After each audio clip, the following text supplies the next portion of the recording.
તાત્કાલિક જે ચૂંટણીનો માહોલ છે, આજે તમે જુઓ કે ગુજરાતમાં કોંગ્રેસને ખબર ના પડી કે ભાઈ અમારા અંદર અમારા પક્ષમાં જે લોકોને અમે ટિકિટ આપી રહ્યા છે એ બધા ઘુસપેઠિયાઓ છે. એ એમને ખબર નહીં, સમહાવ કેમ ખબર ના પડી, બહુ મોટો વિષય છે. પણ અત્યારે અચાનક આજે જ્યારે ચૂંટણીનો માહોલ આજથી આમ શરૂ થાય, કારણ કે આજે ફોર્મ ખેંચવાનો છેલ્લો દિવસ હતો, એમાં ધડાધડ લોકો કોંગ્રેસમાંથી જે લોકોએ મોટા ઉપાડે ટિકિટ લીધી હતી, ઢોલ નગારા વગાડીને જે પાછા ફોર્મ ભરવા ગયા હતા, એ લોકોએ આજે ફોર્મ પાછા ખેંચી લીધા. ઘણા બધા એવા કોંગ્રેસના ઉમેદવારો છે. એમાંથી તમને વાત કરું, જો આ મારી પાસે મેં દિવ્ય ભાસ્કરની એપ ખુલ્લી રાખી છે, તો આજે રાજ્યભરમાં આ રીતના ફોર્મ ખેંચવાનો ક્રેઝ છે ને એમાં વડોદરામાં તો જબરદસ્ત છે. 2 જગ્યાએ તો ફોર્મ ખેંચાયું ને એમાં એક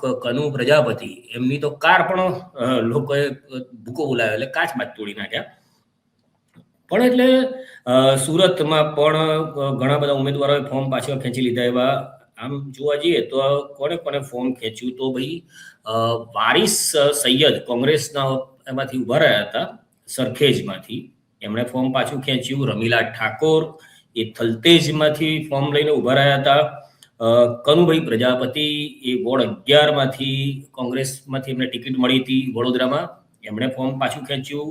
ભાવનગરમાં ઇન્દુબેન પરમાર એમને પણ ટિકિટ મળી હતી, એમણે આજે ફોર્મ પાછું ખેંચી લીધું. આરતીબેન ઠાકોર એ પાલનપુર નગરપાલિકામાં એમને કોંગ્રેસે ટિકિટ આપી હતી અને એ પણ ઘુસપેઠિયા સાબિત થયા. આરતીબેન ઠાકોર એ પણ, હા, એટલે આરતીબેન પછી અરવિંદભાઈ પાટણવાડિયા એ લિંગસ્થળી ડભોઈ એમાંથી એમણે કોંગ્રેસને એમના ઘુસપેઠિયા સાબિત થયા. અને પછી મુમતાઝબેન દલ એ માળિયા હાટીના ઉમેદવાર તરીકે ગળોદરા એ જગ્યાના હતા, એમણે ફોર્મ આજે પાછું ખેંચી લીધું. આ પછી કેટલાક 5 જેટલા આમ આદમી પાર્ટીના ઘુસપેઠિયાઓએ ફોર્મ પાછું ખેંચી લીધું. એક રાજકોટમાં રાજુભાઈ મૈયડ જે અપક્ષ હતા, પછી રીતે અનિતા સુરબડે સુરતમાં અપક્ષ ઉમેદવાર હતા, દેવરાજ સોનારા એ રાજકોટમાં અપક્ષ હતા, અને પ્રદીપ પટેલ અમદાવાદ ચાંદોડિયામાંથી એમને કોંગ્રેસે ટિકિટ આપી દીધી. આ બધાએ ફોર્મ પાછા ખેંચી લીધા. હવે આ બધા ફોર્મ પાછા ખેંચી લીધા, એમાં ઘણા બધાનું તો એવું કેવું છે કે અમે અંગત કારણોસર અમે ફોર્મ પાછા ખેંચી લીધા છે. હવે એમના અંગત કારણો હોઈ શકે. એટલે આમ તો તમને કદાચ ખ્યાલ હોવો જોઈએ કે અંગત કારણોસર એ લોકોએ ચૂંટણીમાં ઊભા રહ્યા અને અંગત કારણોસર એ ચૂંટણીમાંથી ખસી ગયા. અને કોંગ્રેસે બધી બહુ મહેનત કરી, આમ આદમી પાર્ટીએ પણ કરી, પણ છતાંય આ લોકોના અંગત કારણો એટલા બધા અંગત રીતે બહાર આવ્યા 15મી તારીખે આજે, કે એ લોકોએ ફોર્મ પાછા ખેંચી લીધા. એટલે આમ જોવા જઈએ તો આપણે જે રીતના અમિતભાઈ કહે છે કે બંગાળમાં ઘુસપેઠીએ એટલે બિહારમાં ઘુસપેઠીએ હોય છે, તે ઘુસપેઠીએ જે કહે છે એ ઘુસપેઠીએ તો ખરેખર ભાજપે કોંગ્રેસમાં ઘુસાડ્યા કહેવાય, અથવા તો કોઈક કારણોસર ગયા હશે જે એમના અંગત કારણોસર એ લોકોને અંગત રીતે મનાઈ લેવામાં આવ્યા હોય, કાં તો ધમકાવી લેવામાં આવ્યા. આવું કેવું છે જે ખોટું નથી, કારણ કે તો જ આ પરિસ્થિતિ આવીને ઊભી રહે.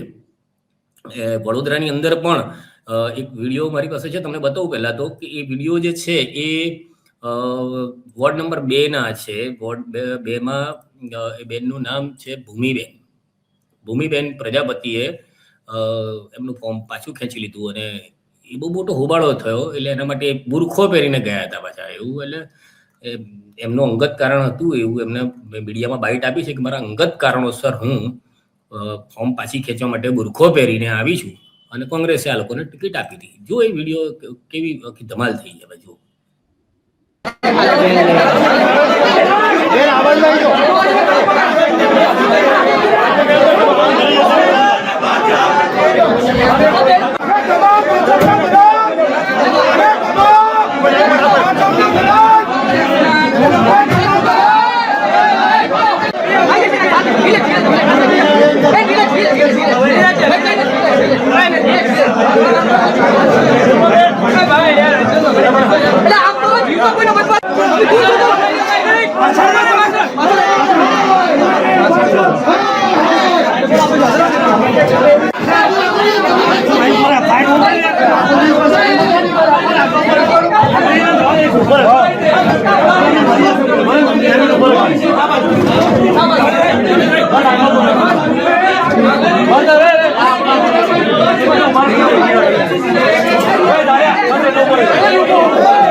એટલે આ આખો હોબાળો થયો એના પછી ભૂમિબેને મીડિયામાં કીધું છે કે મારા અંગત કારણોસર ફોર્મ મેં પાછું